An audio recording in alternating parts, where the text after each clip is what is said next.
programa de hoje, vamos ao fim do mundo. Antártica, o espetáculo da natureza num dos lugares mais isolados da Terra. Como vivem os elefantes marinhos, os gigantes da sedução. Pinguins, a incrível organização da mais cativante espécie do polo. Nossos repórteres chegam ao único lugar do planeta onde se navega na boca de um vulcão ativo e mostram como tomar um banho de mar no continente gelado. Flagrantes do aquecimento, geleiras se transformam em cachoeiras, icebergs viram meio de transporte para os animais e um encontro com a exuberante vida selvagem da Patagônia. Nos acompanhe nessa aventura pelas terras do frio. Uma produção do Globo Repórter e da EPTV, afiliada da Rede Globo.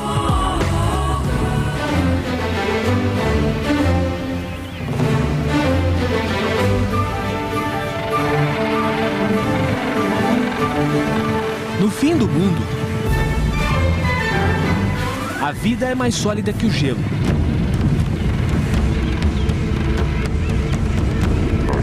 É mais selvagem que o frio. É mais preservada que no resto do planeta. Uma área equivalente a 1,5 Brasil debaixo de gelo. Território sem pátria, que jamais se rendeu à civilização. Essa é a última fronteira conhecida pelo homem. Há 200 anos, a existência desse lugar era mera especulação. Os primeiros exploradores botaram os pés nesse continente há menos de um século. E ainda hoje a Antártica é um território de mistérios. Mundo dos extremos. O mais frio, o mais seco, o mais alto, o mais isolado pedaço do planeta. Consequentemente, o mais limpo e o mais preservado. Um lugar que revela a verdadeira dimensão humana perante a natureza e convida à reflexão. Um lugar frio no clima e nas regras de sobrevivência. Mundo selvagem movido pelo instinto. É assim que o elefante marinho defende o território. Está gordo, pesado e não tem pinta de galã. Ainda assim é um conquistador. Tem de 30 a 50 esposas. E se alguém cobiçar a mulher do próximo, é briga na certa. Por isso eles estão sempre machucados. Feridos em duelos, às vezes mortais.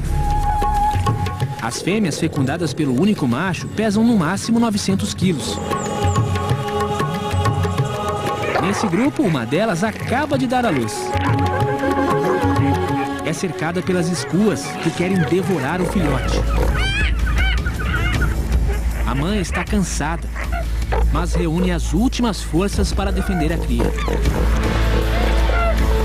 Conta com a solidariedade das outras mães. As escuas roubam a placenta. E agora a briga é entre elas mesmas. Os elefantes marinhos são os maiores animais da família das focas. Os machos atingem 5 metros de comprimento e 4 toneladas. Quando bebês, eles engordam 4 a 5 quilos por dia. As mães amamentam os filhotes durante 3 semanas. Depois disso, eles são obrigados a se virar sozinhos para sustentar as formas generosas. Quando são desmamados, os filhotes precisam esperar a troca de pelo e ficam até 2 meses sem comer. Por isso, aproveitam o leitinho quente à disposição.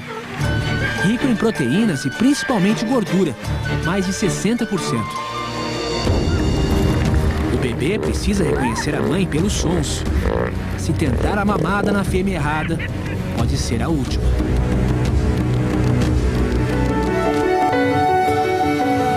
Nas ilhas subantárticas como a Rei Jorge, os elefantes marinhos escolhem as praias com cascalho para se aquecer. Ficam nessa preguiça durante horas. Mas podem ser ágeis no ataque. O que não intimida esse pequeno corajoso. Eles também demonstram os instintos selvagens.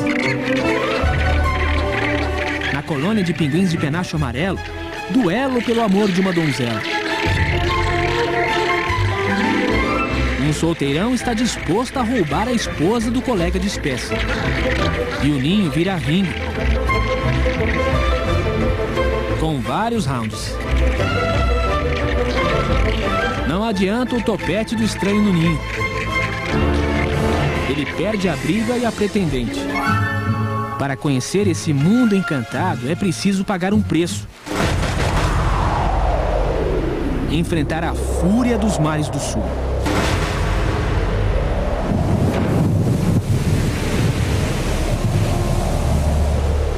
A 2.000 quilômetros da Antártica, a natureza não está de bom humor.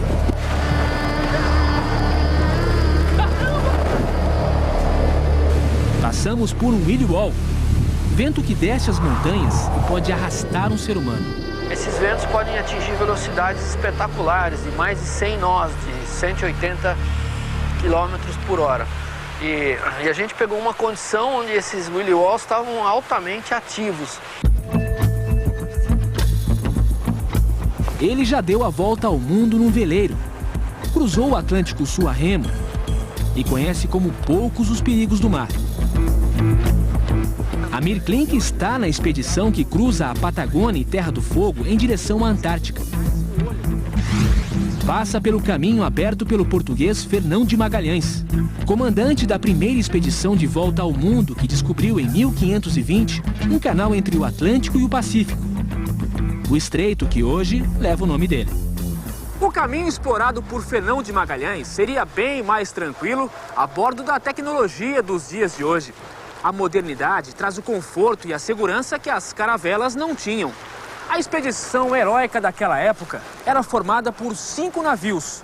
Voltou com apenas um. Eram 260 homens, só 18 sobreviveram. Doenças, tempestades e motins escreveram as páginas mais dramáticas dessa aventura. No caminho para a Antártica, vamos refazer a rota que mudou o mundo. Comprovou que a Terra era redonda e que, além do horizonte, há sempre um desafio a ser vencido. Um labirinto com passagens apertadas de até 80 metros, margeado pela natureza protegida. Essas colônias são de cormorões e pinguins de Magalhães.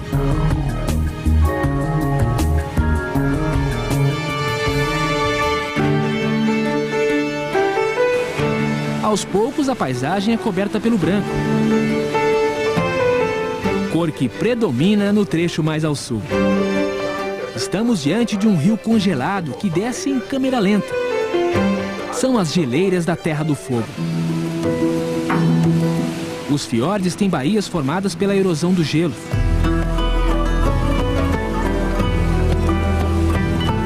Onde se chega pertinho dos gigantes de até 2.200 metros de altura. Não parece, mas é um lento movimento em direção ao mar. O geólogo alemão explica que tudo isso foi esculpido há pelo menos 20 mil anos, no último período de esfriamento da Terra. Com o aquecimento global, as geleiras estão recuando muito rápido, em forma de cachoeira. O degelo nessa região já é responsável por 10% do aumento no nível dos mares.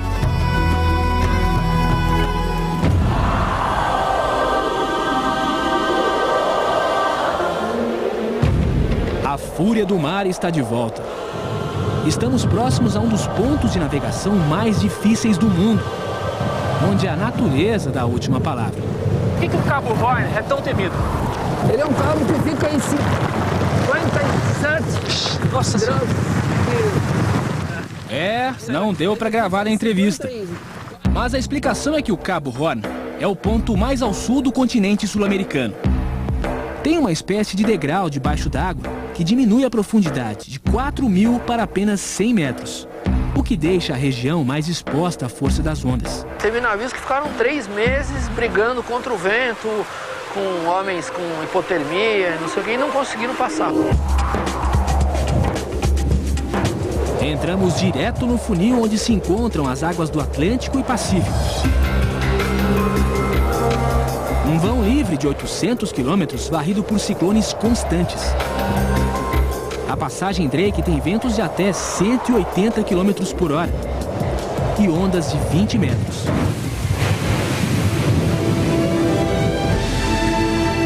A trégua do mar vem acompanhada das pombas do cabo. Aves levadas pelo sopro das correntes. Após 2 dias de navegação, gelo à vista. Entramos pelas Ilhas Anvers.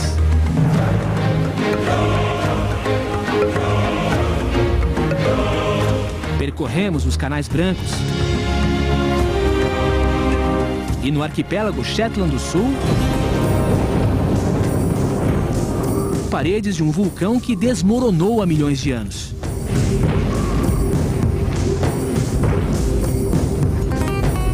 E por estreitos canais, a água do mar invadiu a região.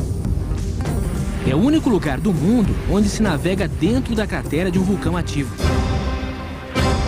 Escalamos o topo das paredes de lava solidificada.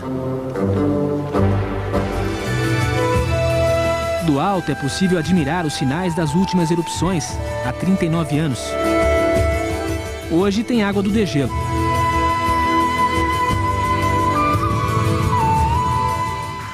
Nessa região, a natureza cria um cenário de sonhos. A atividade vulcânica transforma as águas geladas em fumegantes. Um lugar perfeito para algo que parece loucura. Já imaginou tomar um banho de mar em plena Antártica? E ainda por cima, dentro de um vulcão?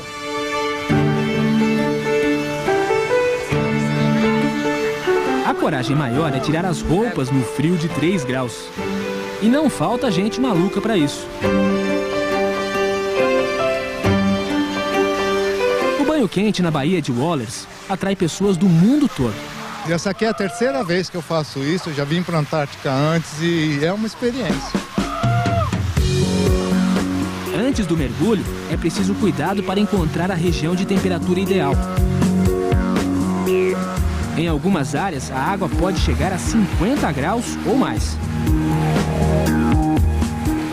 Aqui, os termômetros marcaram 22 graus. E 27 no buraco aberto no chão. Me senti como um pinguim antártico, brinca o chileno. O banho também mistura jatos gelados trazidos pelas ondas do mar. Aos 85 anos, a vovó americana não foi tão ousada em dar um mergulho, mas amparada, sentiu o calor dos contrastes naturais. Vou contar para os meus netos. É maravilhoso, diz ela.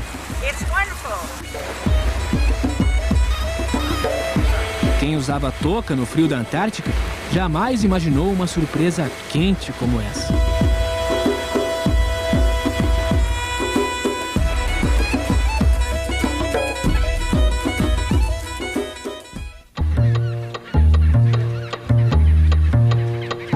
Nos confins do planeta, há quem desfile em traje de gala. Às vezes usam um adereço mais extravagante, como o pinguim de penacho amarelo.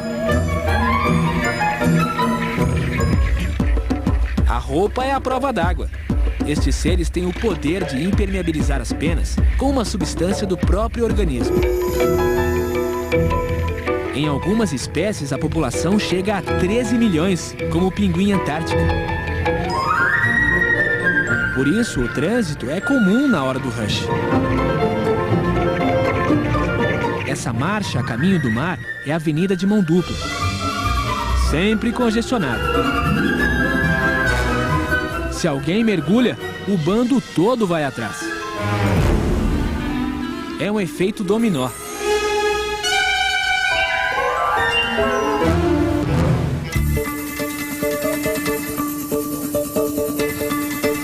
No mar gelado, os pinguins pipocam, quebrando a resistência da água no espaço entre as ondas. Como num passe de mágica, eles retornam, quando não erram o endereço. Os comediantes da natureza estão sempre aprontando um.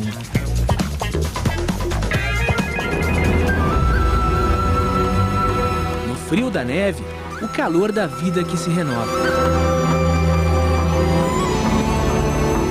Em época de reprodução, os berçários estão cheios.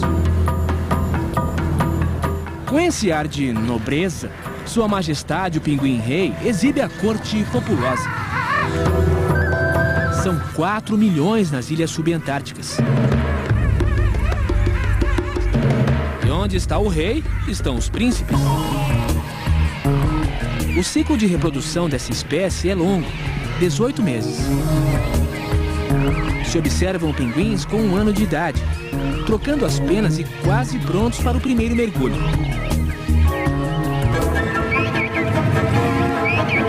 E os filhotes de 2 meses, que adoram chamar a atenção. Em comum, o apetite insaciável. Quando os pais chegam do mar, os esfomeados não desgrudam. Insistência sempre recompensada com o alimento que é regurgitado.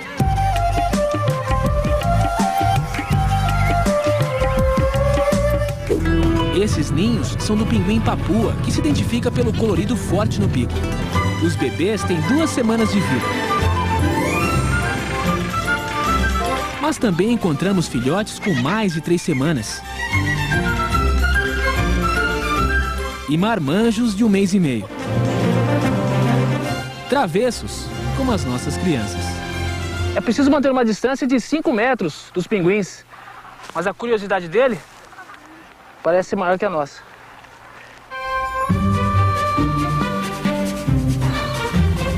Os filhotes de pinguim Adélia são os mais famintos. O jeito estabanado dos filhos deixa os pais no sufoco. E às vezes, o melhor é fugir.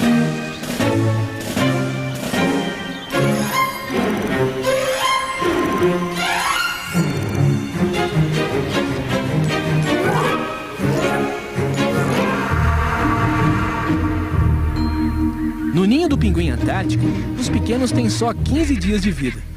E a refeição é mais tranquila. 98% da dieta dessa espécie é baseada no crio, um tipo de camarão que existe em grande quantidade por aqui. Cada pinguim caça pelo menos 800 gramas de crio por dia. E para isso é necessário ficar até 12 horas no mar.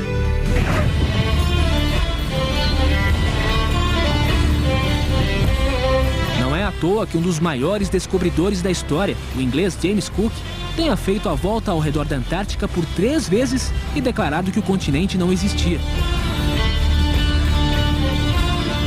É uma fortaleza protegida pelos paredões brancos.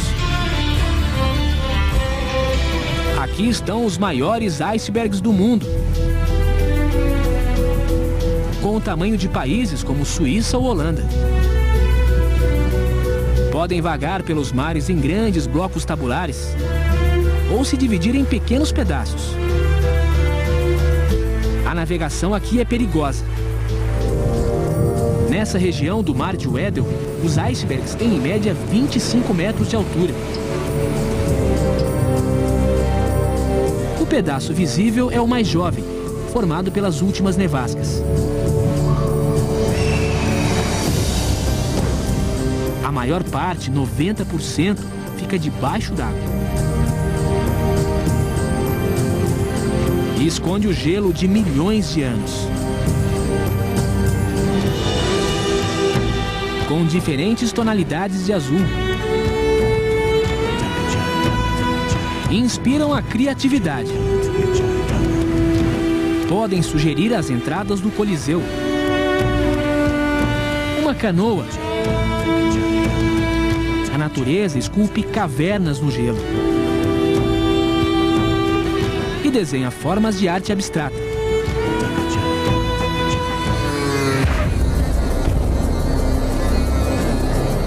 Nas bordas da Península Antártica, é comum observar o gelo que se desprende.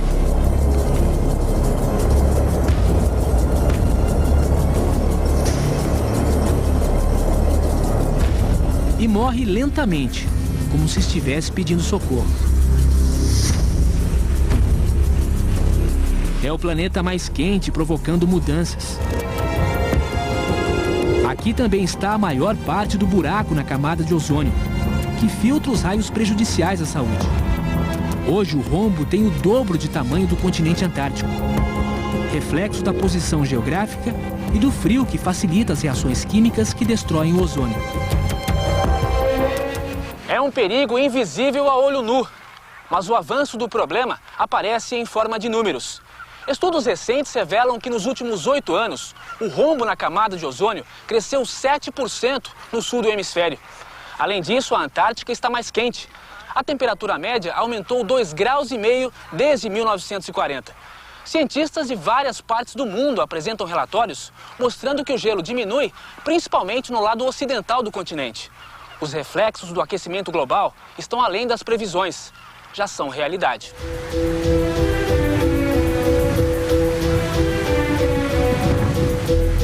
No Ano Polar Internacional, os olhos do mundo se voltam para as transformações nesse extremo do globo, onde estão 90% de todo o gelo do planeta. No interior da Antártica, próximo ao Polo Sul, o gelo tem uma temperatura média de 50 graus negativos. Já nas extremidades é menos frio, entre menos 10 e menos 15. Por isso, essa região é mais sensível ao aquecimento global. Essa parte da periferia da Antártica pode aumentar até 10 graus centígrados. A Estação Brasileira Comandante Ferraz, nas Ilhas Rei Jorge, estuda as mudanças no clima da Antártica. Lá estão cientistas do Instituto Nacional de Pesquisas Espaciais, o INPE. Eles constataram que o buraco na camada de ozônio já passa pela América do Sul. Ele é um oval que fica girando junto com a Terra. Teve vezes que ele passou pelo Cone Sul, pelo Chile, por Punta Arenas, por Terra do Fogo. As imagens de satélite mostram a passagem de frentes frias. O aquecimento da temperatura na Antártica tem influência direta nas correntes de ar que chegam ao Brasil. Toda a circulação atmosférica ao redor da Antártica está se modificando. Então, desastres naturais provocados por essas intempéries climáticas, que já são uma realidade no Brasil há muito tempo, isso vai acontecer com mais intensidade no futuro. Durante 5 dias, navegamos pelo norte da Península Antártica, pelos mares de Bellingshausen e Weddell. Encontramos muitas áreas totalmente descobertas pelo degelo. Nas ilhas subantárticas, a cobertura branca começa a ser substituída por um tipo de grama com flores minúsculas. Se não cuidarmos do planeta, a luta pela vida será em vão.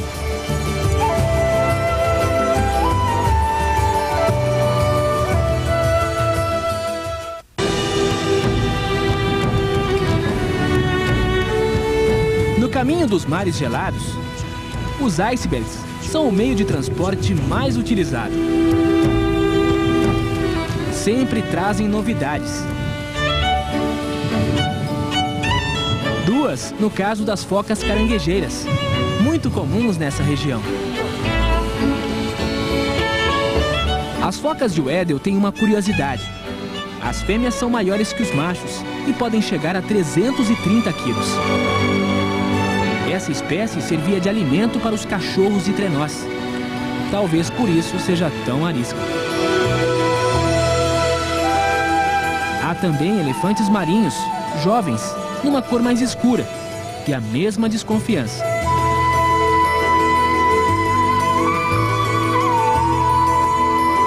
Houve um tempo em que o principal predador da Antártica era o homem. No fim do século XIX, até a década de 60, a ganância foi responsável por um massacre de focas, que quase foram extintas, e principalmente de baleias.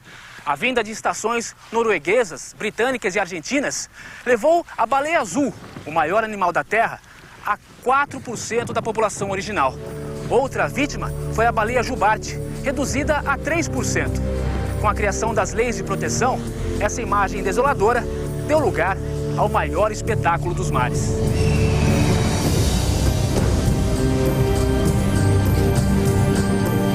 Um sopro de vida dá sinais de recuperação.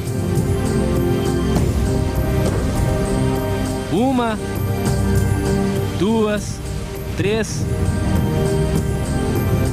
4 baleias jubarte.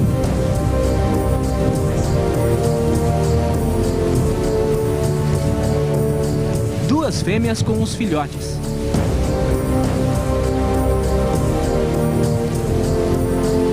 A poucos metros do barco, percebem a nossa presença. E vão se mostrando aos poucos.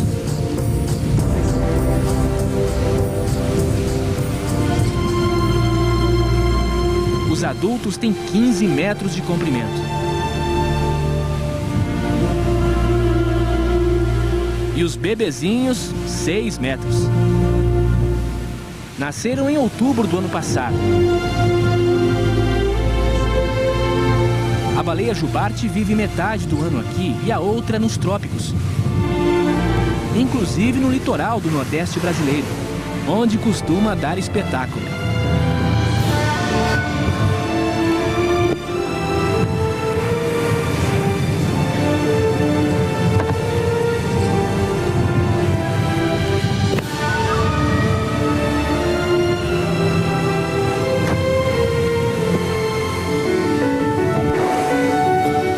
Gosta de se reproduzir em áreas mais quentes, quando fica até 7 meses sem comer. Depois migra em direção ao sul para se alimentar e garantir a refeição para os pequeninos, que a essa altura estão como nós, de boca aberta. As duas baleias estavam comendo e provavelmente o filhote estava aprendendo a comer.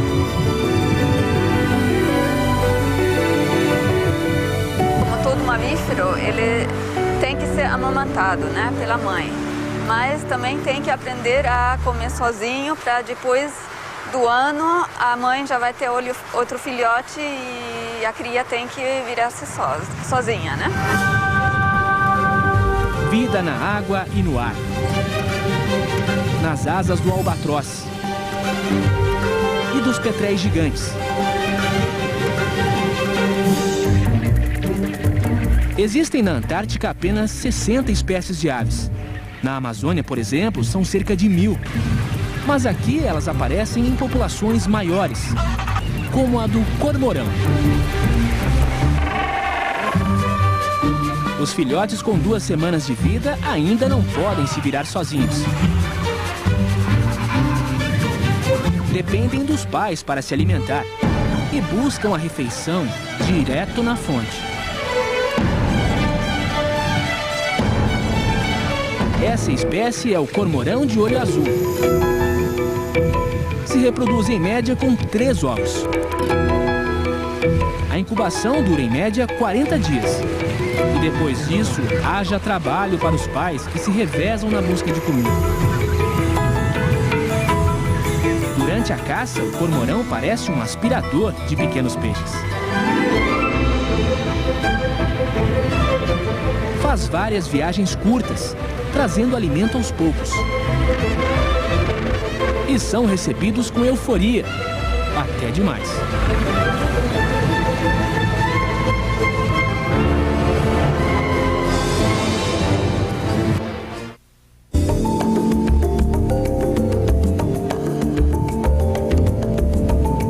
Os mares que invadem a Patagônia e os fiordes chilenos nos levam a um dos cartões postais do continente sul-americano. O Parque Torres del Paine.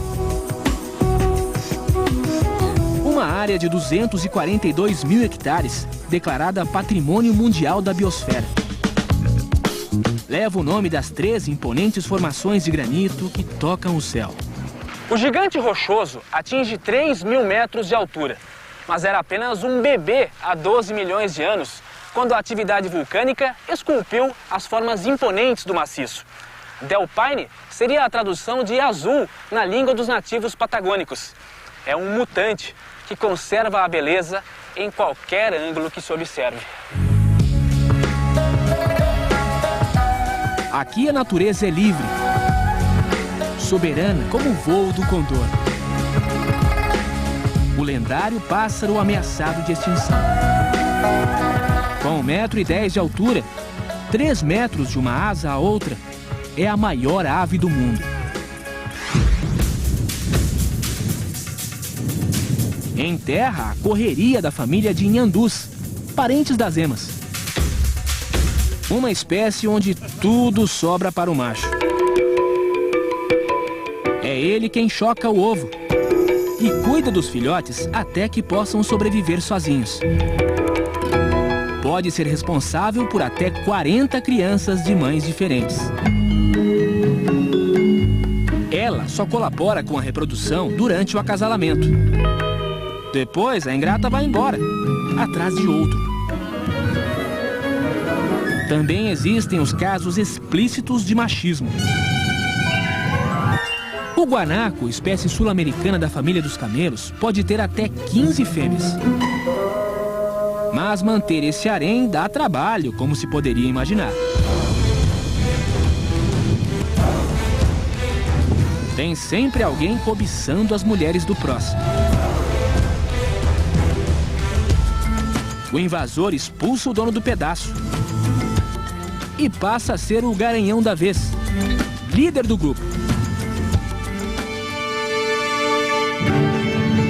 Sempre onde existe um bando, se percebe um integrante solitário. É o sentinela que faz o alerta caso apareça um puma, o principal predador da Patagônia. Mas o trabalho monótono dá um sono danado. Ao redor do maciço Del Pane estão os rios e lagos glaciais, formados pelo degelo. Água de 20 mil anos, limpinha e gelada. A temperatura da água fica entre 2 e 6 graus no verão. São 8 rios alimentados pelos campos de gelo da Patagônia. Fonte de vida para os lobos marinhos da América do Sul.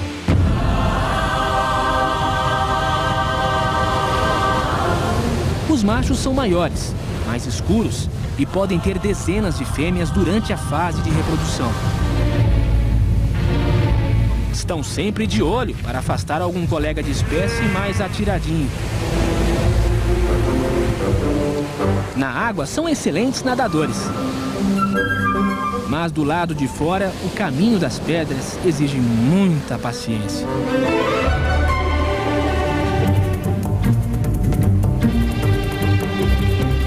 Falando em lentidão, a 24 quilômetros de Porto Natales, no Chile, encontramos o esconderijo de um bicho preguiça gigante, o lendário Milodon. Um ser pré-histórico que andou por toda a América do Sul. No Brasil já se ouviu falar dele. Nos causos dos caboclos da Amazônia, é conhecido pelo nome de Mapinguari.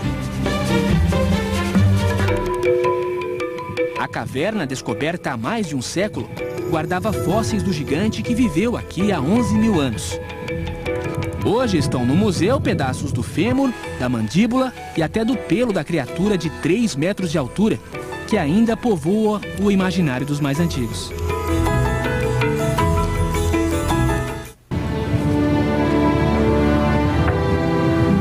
Um território sem bandeira, sem governo. Nação branca que não pertence a ninguém. E é berço da humanidade ao mesmo tempo. Nessa pátria de soberania da natureza, estranhos somos nós. A presença do homem está nas bases científicas dos 41 países que assinaram em 1959 o Tratado da Antártica. Acordo que determina a exploração do continente apenas para fins pacíficos. Mas seria possível morar no fim do mundo? A ilha minúscula chamada Port Locroix, onde fica uma base inglesa, é o cantinho isolado e preferido de Rick Atkinson. Ele passa 4 meses aqui e cuida do acampamento erguido na década de 50, que virou museu. Onde moro, na Escócia, o tempo está chuvoso e escuro. Aqui tenho companhia dos pinguins e sol 24 horas por dia. É um lugar adorável, resumindo.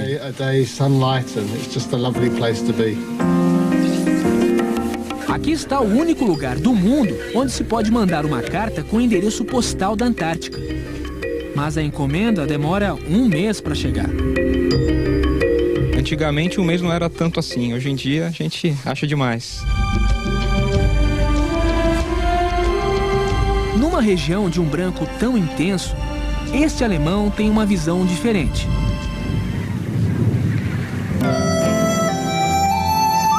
Há 20 anos, problemas de saúde levaram à cegueira. Mas o sonho de conhecer a Antártica ao lado da esposa estava além de qualquer limitação. Norbert, 62 anos, descobre os encantos desse lugar pela voz da mulher Sabine.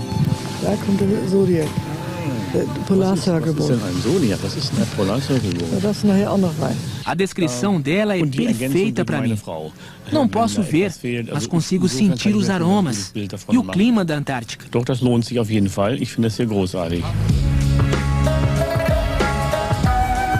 Esse é mesmo um lugar para se observar com a alma.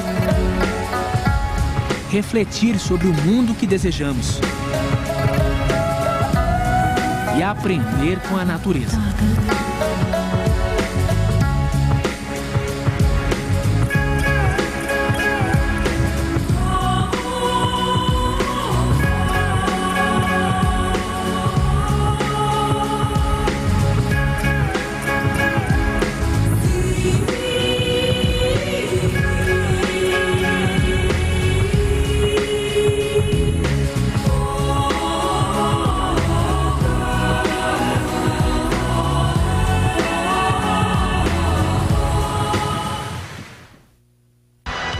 Globo Repórter.